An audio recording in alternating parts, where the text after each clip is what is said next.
Welcome to this deep dive. Going into a high-stakes meeting, there's always this overwhelming temptation to just drop raw data on the table. Oh, absolutely. We just assume the numbers will do the heavy lifting, right? Right. Like we treat corporate communication as if it's, I don't know, purely objective. It is such a common trap. But if you actually analyze how the most persuasive leaders command a room, well, they don't just speak in spreadsheets. No, they use language that triggers the sensory parts of the brain. And that is exactly our mission today. We are unpacking a specific slide deck on technical discussion vocabulary. Yeah, to uncover the psychology behind 5 really powerful business phrases. Exactly. The goal here is to help you project absolute authority and clarity the next time you're in the hot seat. So where do we actually start? Well, projecting authority really starts with how you frame your expertise. Take the phrase vantage point. Oh, I hear that one all the time. Right, but professionals constantly swap it out with point of view. Yep. And doing that actually strips away the structural power of the phrase. Because a vantage point isn't just an opinion, is it? No, not at all. It's a high-level perspective that is tied directly to your specific professional background. It is literally like positioning yourself up in the watchtower instead of, standing lost down in the weeds. That is a great way to put it. So if you argue that the current housing design is the most efficient solution from an engineering vantage point, you aren't just sharing a random thought. Right, you are commanding respect from the watchtower of your specific discipline. Exactly. But asserting that authority only matters if the argument itself is structurally sound. Which brings us to the next phrase. Yes, this is where visceral language becomes a weapon.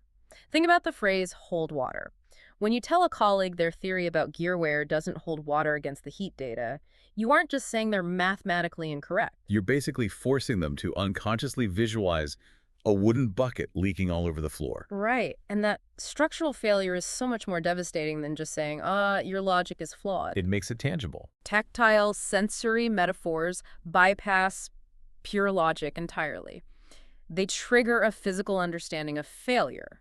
Making abstract data feel real to a skeptical executive. Boy, I do have to challenge that a bit. Oh, go ahead. Doesn't relying heavily on these physical metaphors risk making you sound like, I don't know, a walking corporate cliche? Well, yes. Like if I walk into a boardroom constantly talking about pipelines and wheelhouses, won't people just completely tune me out? They absolutely will if you just use them as empty filler. The real power lies in deploying them surgically. Okay, so give me an example of doing it right. Let's look at the phrase in the pipeline.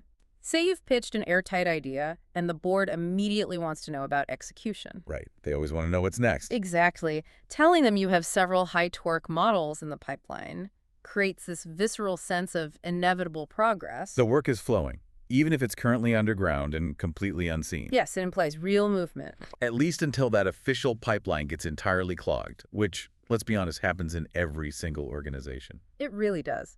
And that actually brings us to informal power dynamics. Because when the formal channels freeze up, execution shifts to pulling strings. Ah, the puppeteer metaphor. You're up above the stage, just bypassing the deadlock. Exactly. It highlights this invisible network of influence. You aren't filling out another formal request form to get laboratory results finalized by tomorrow. Right, you are calling a contact in the lab to speed things along. Yes, it is an acknowledgement that real work often happens outside the formal structure. We use these words so casually, but there is a reason this shorthand has completely taken over our communication. It reflects the environment we operate in, right? Exactly. Just look at how we describe our schedules. We say we're back to back. Which is wild when you think about it. Our standard vocabulary for scheduling has basically evolved into the language of physical endurance. Right. It describes this seamless, unrelenting pressure. The standard Tuesday morning just bouncing from one meeting room to another without a second to even check your email. You are placed shoulder to shoulder with obligations. Zero buffer. And we use these highly efficient phrases because the modern corporate pace has just stripped us of the time required for nuanced explanation. That efficiency is exactly why these metaphors are so vital to master. When you understand the tactile reality behind the phrases, the hidden puppet strings, the structural integrity of holding water. You stop memorizing vocabulary and start wielding language that actually cuts through the exhaustion of a back-to-back day. Exactly. You visualize the metaphors to use them naturally. So to wrap this deep dive up, I'll leave you with this. Next time you're sitting in a boardroom, Pay close attention to the literal meanings of the idioms your colleagues are throwing around. Yeah, it's a fascinating exercise. What hidden metaphors are secretly shaping the way your team thinks about its daily work? Keep an ear out for that.